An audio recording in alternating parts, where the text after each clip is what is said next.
Bon, on va pas se la cacher, hein. La situation dans les quartiers, elle arrange tout le monde.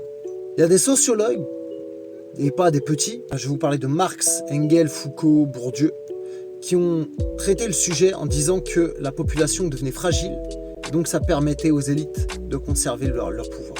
Le salarié, au XXe siècle, il est devenu au centre de la société. Il fallait avoir un salaire pour être intégré. Et qu'aujourd'hui, on se retrouve avec une nouvelle forme d'inégalité. Okay, c'est-à-dire qu'il y a une zone grise. Il y a une zone grise entre le chômeur et le salarié qui s'appelle le travailleur précaire. CDD, chômage, intérim, chômage. Cette zone grise, elle est super utile. Ça va permettre à une grosse masse de gens de faire des travaux super pénibles à moindre coût. Mais attention, le chômage, il est utile aussi. Ça va permettre de faire tampon pour tout le reste de la société, pour justement toutes leurs envies un peu malsaines.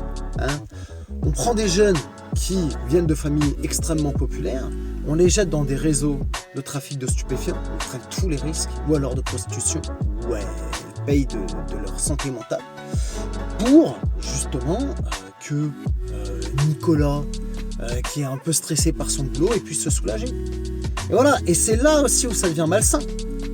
C'est devenu les boucs émissaires de la société. C'est-à-dire, ces personnes-là, on les considère comme n'étant pas méritantes. Et donc, on se permet de faire avec elles des choses qu'on ne ferait pas à nos voisins, par exemple. On ne les connaît pas, on ne les voit pas au travail. Ces gens-là, vu qu'ils ne travaillent pas, généralement, on les voit qu'à la télé. Donc on s'en fait une image, on accepte que leurs enfants se fassent tuer dans des règlements de compte, on accepte que leurs filles tapinent.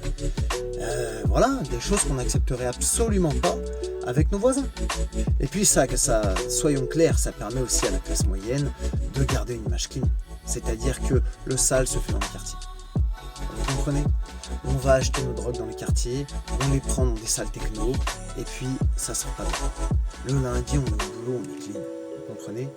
On va aller voir des mineurs pour faire des passes le samedi soir, et puis le lundi, on est clean. Vous comprenez? Toute cette image-là de c'est Nicolas qui paye, qu'on voit sur les réseaux sociaux, c'est aussi Nicolas qui profite de Karim et Chaimé pour s'envoyer des grands joints et puis pour aller profiter des prostituées de 16 ans. Hein? N'oubliez pas ça.